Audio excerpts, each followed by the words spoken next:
Welcome back. There is an effort on Capitol Hill to establish a select committee to investigate the extraordinary claims about unidentified flying objects. Marik von Rennenkampff's opinion piece, published today in The Hill, is titled, "A Monumental UFO Scandal is Looming." And it's been The Hill's top story today. So as we continue NewsNation's groundbreaking coverage of the UFO phenomenon, Marik joins us now live. Marik, thank you very much for joining us. You wrote today that there's one of two options here that's going on from the U.S. government: a decades-long cover-up or a staggeringly brazen psychological disinformation campaign. So my question to you is, what's to be gained in either scenario by the U.S. government? Why would they do that? So it's a really good question, Mike, and thanks for having me, first of all. And I think I'm going to dive into the realm of speculation here, which I'm very uncomfortable doing. I'm much happier analyzing the facts as they exist. But if you believe the whistleblower, David Grush, in scenario one, if there was in fact this decades-long UFO retrieval and reverse engineering effort, it was partially born out of potentially Cold War politics, but also a fear that the ontological shock, the societal shock of revealing this information would be too much, and there could potentially be societal unrest and political and social unrest. So that's one side of it. If we're dealing with a disinformation operation, this could potentially be, and again, I'm speculating and not comfortable doing so, but this could be to potentially fool our adversaries into believing that we could potentially have remarkable technology. It could run the gamut. So that's my speculative answer. Right. So all this got started with NewsNation's exclusive interview of the former Defense Intelligence or National Geospatial Agency official David Grush. He just testified before the House Oversight Committee, largely as a result of that interview that we did.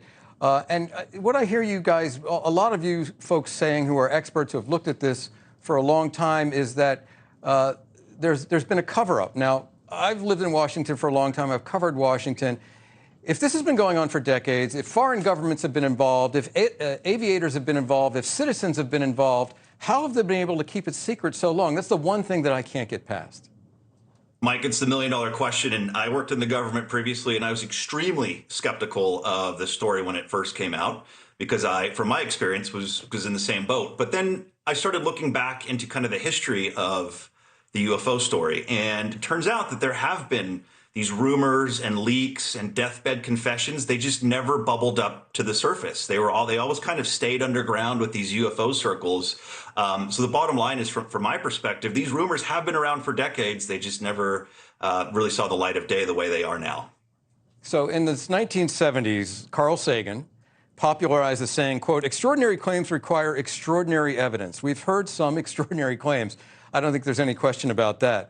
But we've seen limited evidence. Now, the Tic Tac videos are unexplained. Even the Defense Department, the AARO, can't explain what those things were. But, are we at the point now where most Americans, do you think we've turned a corner where most Americans are going to start taking this seriously?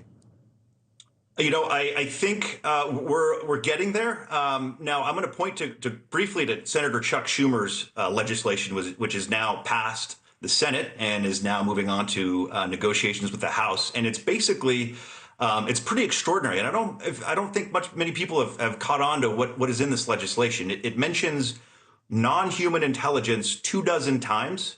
It discusses legacy programs of the sort that the whistleblower describes. It has a mandate for the exertion of eminent domain over any UFOs that are in the possession of private contractors. So that means the government would forcibly take control of such equipment and material. And that goes for non-human biologics as well. This is pretty extraordinary language that we see. So I think once this information filters out, if and when that does become law, I think we're going to see potentially much more coverage. And I think that will open up the aperture for the general public. Thanks for watching. Go to newsnationnow.com to find NewsNation on your television provider. And don't forget to subscribe. Click the red button to get more of NewsNation's fact-driven, unbiased coverage.